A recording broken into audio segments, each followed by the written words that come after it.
I know it's been a long day. One more talk to go before the closing remarks. Hopefully everybody's awake. Thanks, Amanda, for this kind introduction. I also want to thank the organizers for inviting me to speak here.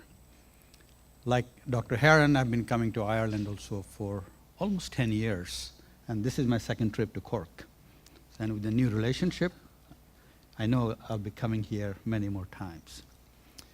So I want to start by telling you 3 short patient stories. Okay? So this is Scott Jerome Park. He is a head and neck cancer patient, and he was getting radiation treatment for his cancer. Scott died from an overdose of radiation. So what happened? So what happened was there was a software error which actually was mainly related to this overdose that he received. But this could have been prevented if every single professional who came in contact with Scott did their work or listened to Scott, listened to what Scott was saying. And also if there was not a rush to treat Scott. So this incident happened in New York. It was published in New York Times. And soon after its publication, there was an uproar in the United States. And all cancer centers went back to start to actually look at their safety program.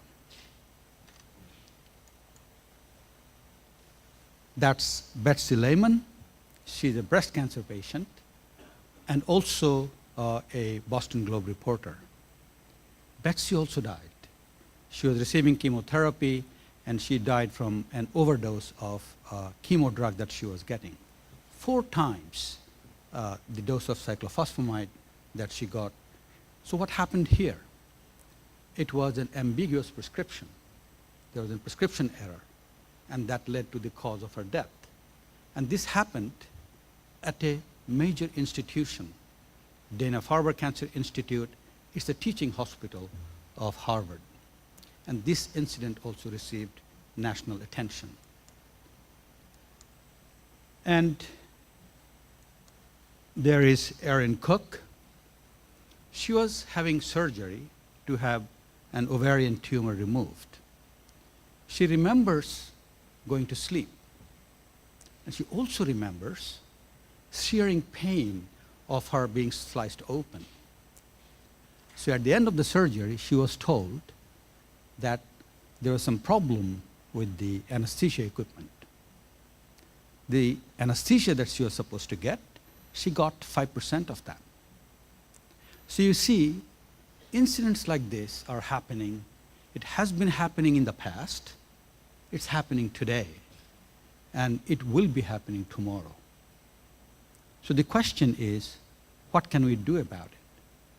That's the goal of my presentation. And so I'm going to talk to you about quality and safety in oncology.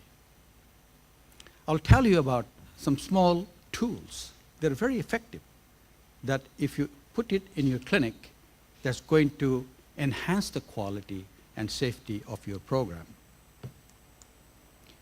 So I'll look at some data to illustrate to you that there's a problem with safety in radiation therapy. And then I'll also look at some data, again to illustrate to you that there's another major problem besides safety, and that's quality. And then I'll review some of the guidance that are given by the different national bodies as to what to do when we have these problems. I understand that in the audience, this is a group of professionals from different disciplines, and some of you may not be familiar with what happens in the radiation oncology arena. I'm going to limit my talk just to radiation therapy, recognizing that what I'm going to suggest is equally applicable in medical oncology or surgical oncology. So what happens when a patient comes into radiation oncology to get his or her treatment. So this is the workflow. So So this is where the patient comes in for treatment. The first thing we do is we immobilize the patient in an immobilization because we want to make sure when we deliver that radiation with sub-millimeter accuracy, patient does not move during treatment. So after that immobilization is created, we acquire different images that are relevant for this patient's treatment. It will be a CT, it could be an MRI, it could be a PET CT, or it could be anything.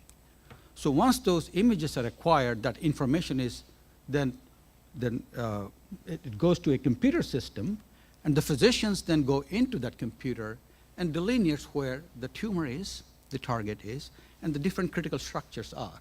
And then they write a prescription. That's when the physics division walks in, and then they will develop a treatment plan or how a dose distribution that they want to deliver to the target, and at the same time minimize the dose to the critical structure according to the physician's directive. After that is done, physician approves the plan, and that information is the information that is uploaded into treatment delivery computer so that you can deliver the treatment. It's at this stage, the incident that I told you about Scott, the software error, that's when the error happened in his case. The information from the planning computer to the treatment delivery computer, there was a software error, and because of that, the information that was uploaded for treatment delivery was wrong, was incorrect. But once after that is done, then the physics group then comes in, and they do all kinds of quality assurance checks just to make sure that everything the way they're supposed to be is in the treatment delivery computer, so that when the patient comes for treatment, everything will be just right. Then we call the patient in for treatment. Patient comes for treatment, patient lays on the table, and we do different imaging at that time just to ensure that the target of the day is exactly, precisely at the same location as we planned from the CT that was acquired about a week ago. After that is done, everything's good, physician approves the imaging, and then the therapist will deliver the treatment. So you see, when a patient walks in, there's a lot of different steps that a patient walks through, and it's very logical. But error can creep in at any stage of the process. For a successful treatment to be delivered, every step in the process has to be delivered correctly.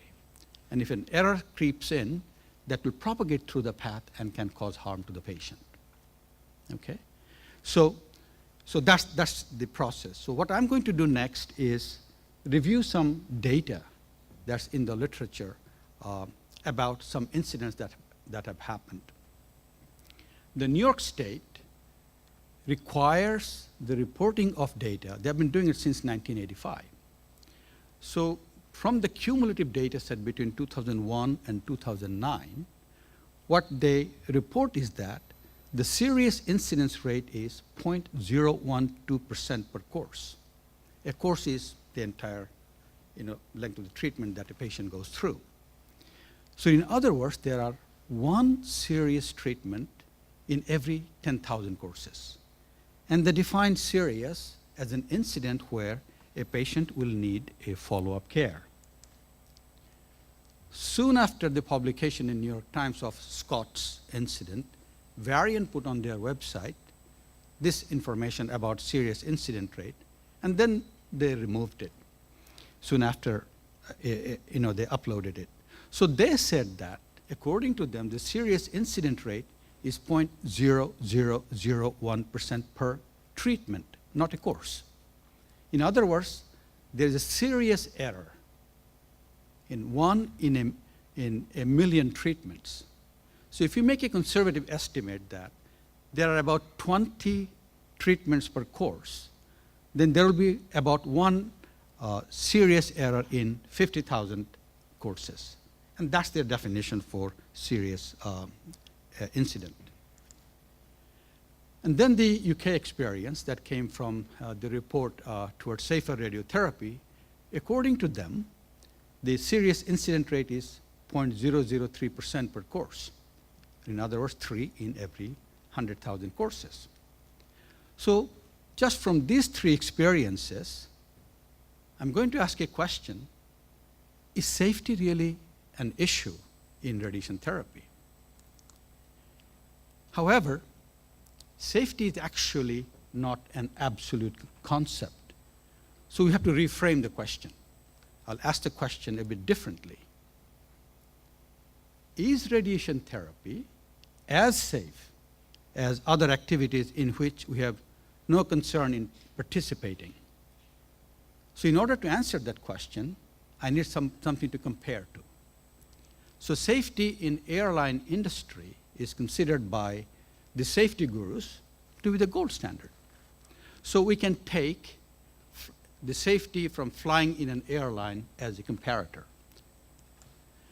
So to do a good comparison between the safety of flying in an airline and safety in radiation treatment delivery, a good way to do it will be to take the accidental deaths from flying into airlines and the safety in radiation therapy. It's imperfect, but that's a good start. The data shows that the chance of death on a commercial worldwide flight is 5 in a million, right? So if we compare that safety with the safety in radiation therapy from the data that I show in this table, the risk of radiation therapy is 1,000 times more than the safety that you encounter from flying in an airplane. So I want to emphasize it by putting it a bit differently. There are radiation oncologists in this audience. So you have a patient who flew in from London to see you. And during the consult, the patient asks you, well, are you going to cure my cancer? And you're telling me I will need radiation therapy. How safe is it? And you will respond, if the cancer is curable, that yes, I'm going to cure your cancer. But I have to tell you, the risk that you took flying from London to Cork and the risk in the radiation treatment that you'll get, that risk is 1,000 times more than the risk of flying. When you put it that way, that's when it hits home. So safety is an issue in radiation therapy. So I want to look at some additional data to illustrate to you that there is another problem besides safety, and that's quality. The Institute of Medicine defines the quality of care as the degree to which health services for individuals and population increase the likelihood of desired health outcomes and are consistent with the current professional knowledge. So we can take this definition and adapt it for radiation therapy. So the quality in radiation therapy can be defined as the degree to which radiation therapy is consistent with current professional knowledge. The prescription is appropriate, that's evidence-based, and the prescription is delivered within consensus-determined tolerances. So it's the physician's responsibility to ensure that the prescription is correct. And the team consisting of the therapist and the physicist, it's their responsibility to ensure that the radiation dose is delivered to the target and the critical structures according to the physician's directive. So let's look at it in a little more detail and look at some technical aspects. So I want to ask the question, is the prescription delivered within the consensus-determined tolerances? So you know there are accepted standards. ICRU recommendation is one of them. It says that if you can deliver a dose within plus or minus 5% of the prescription dose, then the patient will benefit from that. That's what is shown here.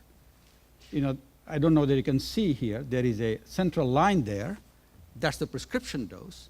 And the width of this histogram, or this rectangle, is plus or minus 5% from the prescription dose.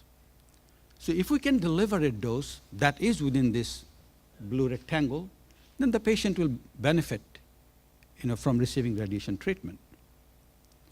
So ask the question to yourself, in the radiation oncologist in this meeting here, do all of your patients get this prescription dose, receive dose within this blue region? I've just told you the story about Scott. He didn't receive the dose within this blue region. He received a very high dose that led to his death. So the thought that all of your patients are receiving this dose, it's unrealistic. So maybe a more realistic distribution of the dose that the patients are receiving is shown here. There's a majority, most of your patients are receiving the dose shown in the blue region, and then there are a countable number like Scott or a few others that are receiving the dose that are way out. These are the outliers. They are overdosed. Underdosing, we don't hear about them. Overdosing, we hear about them because we are required to report to the regulatory bodies. But again, ask the question, is this the distribution of the dose for all the patients that you are treating? A very small group of patients receiving all the dose, and the prescription dose, the ICRU dose, and some outliers. That doesn't sound very reasonable with a lot of gap in between. This seems like reductio ad absurdum. So maybe this is more of a realistic dose distribution. There's a continuous distribution from the acceptable treatments to the outliers. Okay? So the most of your patients are probably receiving a dose in the central region, and we know the patients receiving, some patients from all these reportable events, that are the outliers. But there are a lot of patients who are receiving a dose beyond that 5%. We don't know who they are. We don't know what they are like.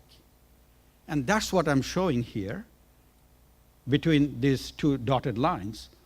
If the central portion is the acceptable region and these are the outliers, what are happening to these patients? Don't know how many of them are out there. That's what I call a quality trap. So if you believe this distribution, there must be patients who, due to departures from quality, receive treatments that do not result in obvious injuries. It's the outliers who are injured, but for whom the probability of the desired outcome is compromised. They're receiving suboptimal treatment because they fall in that quality trap.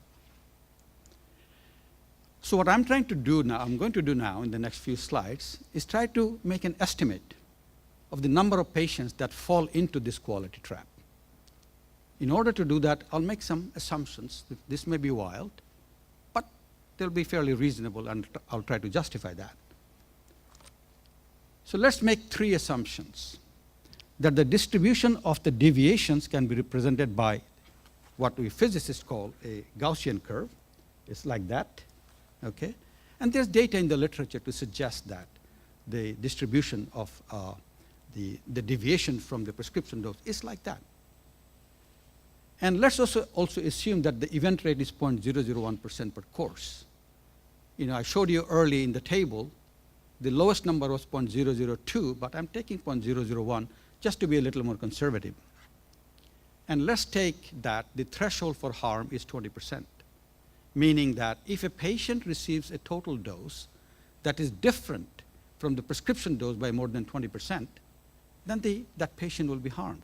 And this is the regulatory requirement in the US by NRC or the different agreement states. And we are required to report that, and that's what we do.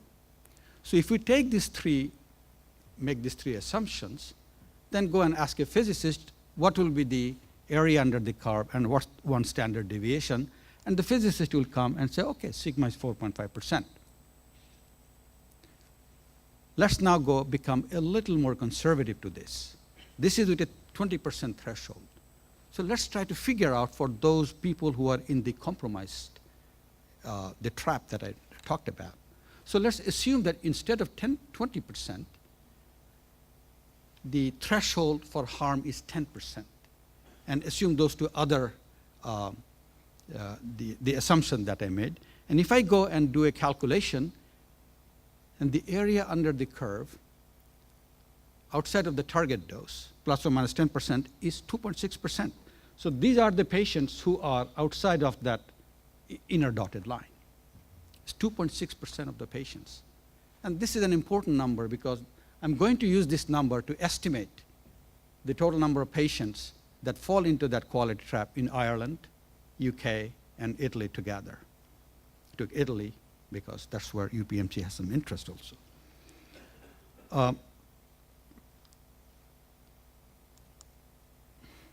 So I looked up GloboCan, and the population for Ireland, Italy, and UK together is 129 million. And the annual cancer incidence rate in the Western world is 5.5 times 10 to the minus 3. Took a conservative number. I took 5. And I can take those two numbers and then calculate the annual cancer diagnosis incidence rate in these three countries. And when I do that calculation, the number comes out to be 645,000. GloboCan tells me it's 700,000. So I'm not really that off base. Then there are studies that about 50% of cancer patients would benefit from radiation therapy. So I take 645,000 patients, 50% of them is about 320,000, and these are the number of patients who will benefit from receiving radiation therapy. So if we ignore retreats, again trying to be conservative, then there are approximately 320,000 courses per year in these three countries. I take 2.6% of that. That gives me about 8,300 patients. So these are the patients who fall in that quality trap. Does this surprise you, the radiation oncologists in this audience here? Reasonable? Unreasonable? That's a fairly large number of patients. So you can argue with the numbers and the derivations, and you should. But the fact remains that there must be a significant number of patients for whom the outcome is compromised. They receive suboptimal treatment. They receive a dose beyond that, central dose that I mentioned, the prescription dose plus or minus 5%. So unfortunately, when they receive this suboptimal therapy, and if these patients die, you say, oh, these are cancer patients. But the treatment that we provided could be the reason for those.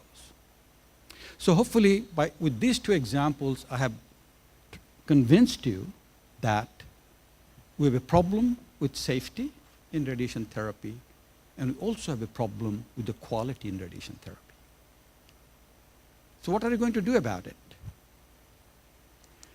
So there are lots of guidances from many documents that are published in the literature, and here are just some important ones. In 1999, the Institute of Medicine published Error is Human. The British Institute of Radiology published in 2008 Towards Safer Radiotherapy. The World Health Organization published Radiotherapy Risk Profile. ICRP 112 published its report, and ASTRO published its 6-point report here after all those big uproar of Scott's incident that was published in New York Times. And then there's a report of the American Association of Physicists in Medicine. We worked for 13 years actually to publish this report on how to do quality management in radiation therapy. Then there were some other reports. It's Hierarchy of Actions. It's the National Safety Foundation. This is the Veteran Administration's report. And Hendy and Harmon published a report. So all of these reports actually have given lots of recommendations as to what to do. So put them all together, and you see that if you add all the advice that each of these reports have given you, they add up to a total of 117 major recommendations. What am I supposed to do with all of these? I have limited resources. How am I going to implement all of these in the clinic? A good way to do is, as a good start will be, identify from each of these reports which one are common in all of them, and take them and get rid of the others. And then select maybe which ones are most cited by most of these documents. So if you do that, then you come up with these 11 recommendations. Education, training.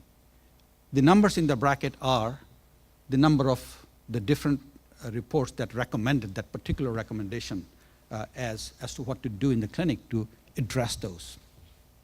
Staffing, documentation, standards of procedure, communication, checklists.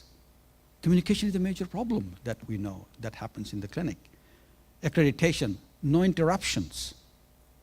So we talk about safety culture. Safety culture is really when you put all of this together in your organization to enhance the quality and safety. So I'm going to just spend the last few minutes talking about some simple tips and tricks to enhance that you can use in your department to enhance quality. Timeout, power distance index, checklists, no interruption zone, and the first date rule. Timeout, from a radiation oncology perspective, is you pause immediately just before you turn that radiation beam on, because once you've turned it on, you can't take it back. So the timeout process involves the two therapists who are treating this patient checking with each other many different parameters. Do I have the right patient on the table? Do I have the correct information of the patient in the computer system that I'm going to use? Have I set up the patient correctly? So there are many different parameters that are used in the treatment plan that are used to treat this patient. So you do a check of all of those before you turn that beam on. That's called timeout. There are many radiation oncologists again in this room. How many of you have this timeout in your clinic? I see one there. If not, I can assure you this is a very effective tool that will really enhance the quality and safety of your treatment of your patients. Power distance index. It is the extent to which the less powerful members of institutions and organizations within a country expect and accept that power is distributed unequally.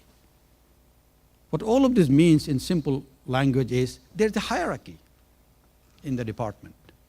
If your boss says something, you do it. Don't question it. That's the power distance index. And why is it relevant to safety?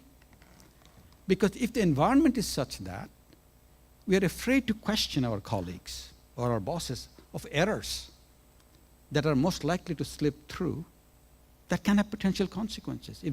If we do not empower our colleagues, our employees, our physicists, our therapists, everybody to speak out, then errors will slip through. And we know that this can happen. We know that the Korean air crash that happened in San Francisco. What was one of the reasons? We know in the Asian culture, things are changing a lot. You don't question your superiors. If the boss said something, yes, you do. Right?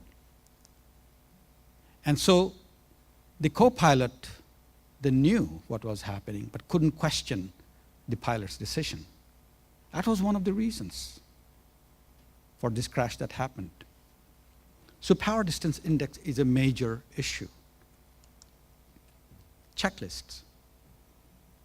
Atul Gawande made a name for himself, the Checklist Manifesto. It's a very effective tool. We all fly every day or every other day at some time.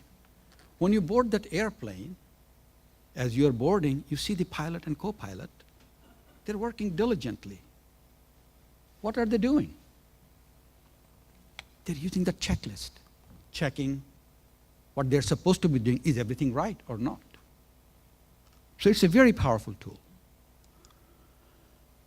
No interruption zone. In 1981, the Federal Aviation Authority adopted a policy that prohibits non-essential tasks and communication in the cockpit during flight operations below 10,000 feet. It's the sterile cockpit rule. The pilot, co-pilot, they can't chit-chat with each other below 10,000. Only, the discussion is only things that are relevant and important. There are studies that have shown that a no interruption zone can reduce the probability of medication errors occurring during dispensing pharmaceuticals in an intensive care unit. In radiation therapy, when the therapists are treating the patients, we go and to ask them questions while they're treating the patients. The phones keep ringing. They're answering the phones when they're supposed to be watching that patient. So interruption is a major problem. And of course, the first date rule. Do you remember what your father and mother told you when you went out on your first date? Probably many things. But one thing they told you, if it doesn't feel right, don't do it. Why do I say this? Why is this relevant to safety? Because intuition is a powerful safety measure. If in your gut you feel that something is not right, think about it twice. So what are you trying to accomplish? During my presentation, I tried to establish three things. There's a problem with safety, there's a problem with quality, there's a group of patients in that quality trap. They're receiving suboptimal treatment. And then also, I gave you some tricks as to how to improve safety and quality in your department. So what we're really trying to accomplish is this curve that I used as an example, we're trying to shrink it so that every patient gets the dose, that 5% from the prescription dose. Every patient gets that dose. And these quality trap or the outliers, there are really very, very, very few patients there. That's our goal. That's why you should have quality. You should have different safety and quality initiatives in your organization. Some acknowledgement with that. Thank you very much.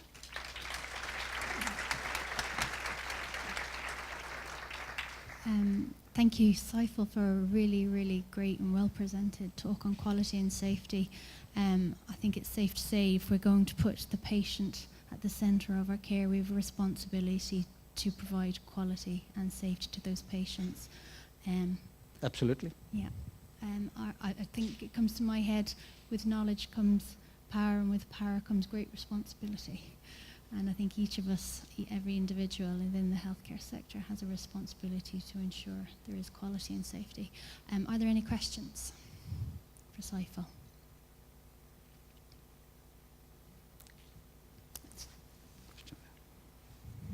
Thank you very much. That was a great talk.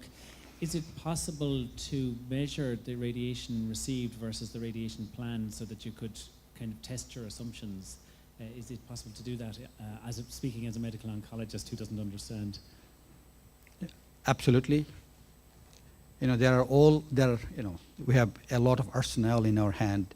You know, the treatment plan, when we generate a treatment plan, we know that this is the dose that we want to deliver, okay? And we can actually, there are all kinds of detectors out there. We can do in vivo, you know, with detectors. I mean, this become really invasive. There are detectors you can place inside the patient to measure dose.